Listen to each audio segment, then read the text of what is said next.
Quem é Jesus e qual é a autoridade que ele tem? Em Mateus capítulo 28, versículo 18, o Senhor Jesus Cristo mesmo diz o seguinte: toda a autoridade me foi dada no céu e na terra. Podem pensar isso? Toda a autoridade me foi dada no céu e na terra. Não tem ninguém com autoridade maior do que a dele. Exceto, e é explicado em 1 Coríntios capítulo 15, Paulo diz: porque todas as coisas sujeitou debaixo dos pés.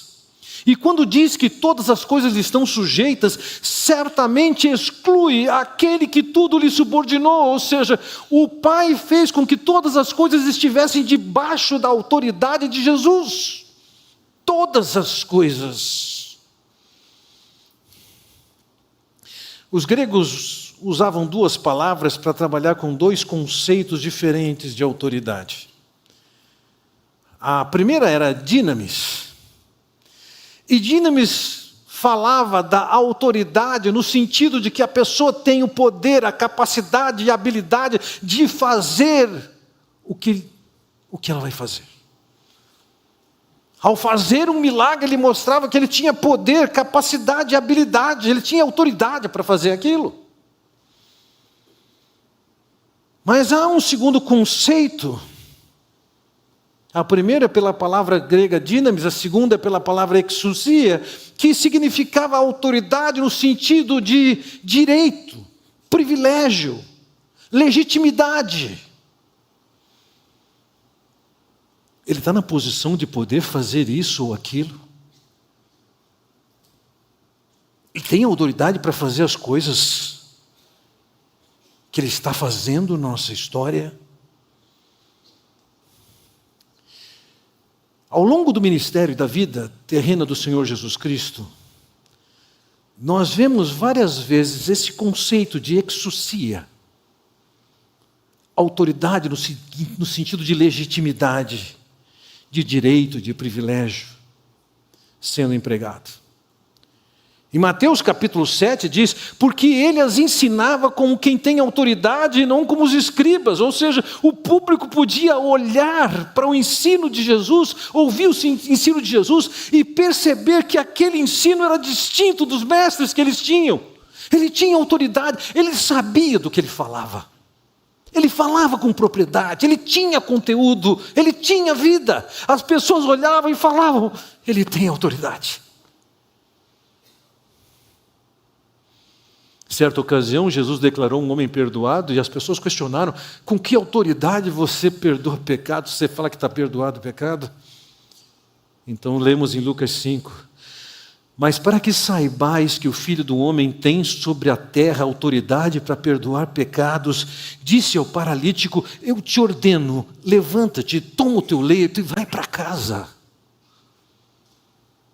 Ele está mostrando a sua autoridade, ao ponto de curar uma pessoa e está dizendo o seguinte: essa mesma autoridade tem no seu pacote a ideia de perdoar pecados. Eu sou o legítimo perdoador de pecados.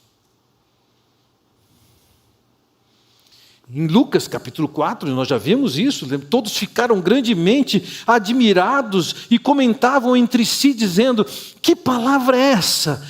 Pois com autoridade e poder ordena aos espíritos imundos e eles saem.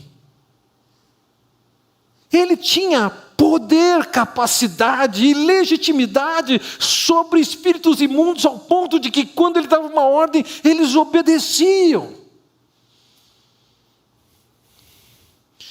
A visão não rara de um culto em que se propõe a se trabalhar para que Jesus de fato tenha autoridade e não o demônio numa vida é um tremendo engano.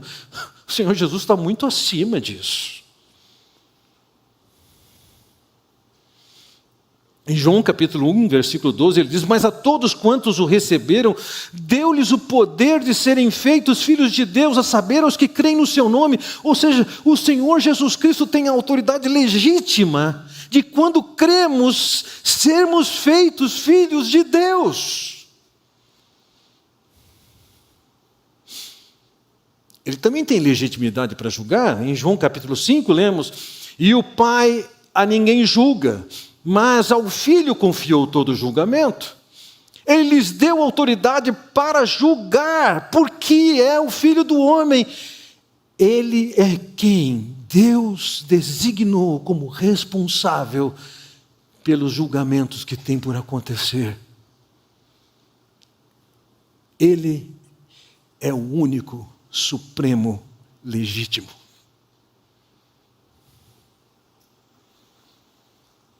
Sobre a vida e a morte, lemos em João 10, ninguém tira de mim a minha vida, ele está dizendo. Pelo contrário, eu espontaneamente a dou. Eu tenho autoridade para a entregar e também para reavê-la. Este mandato eu recebi do meu Pai.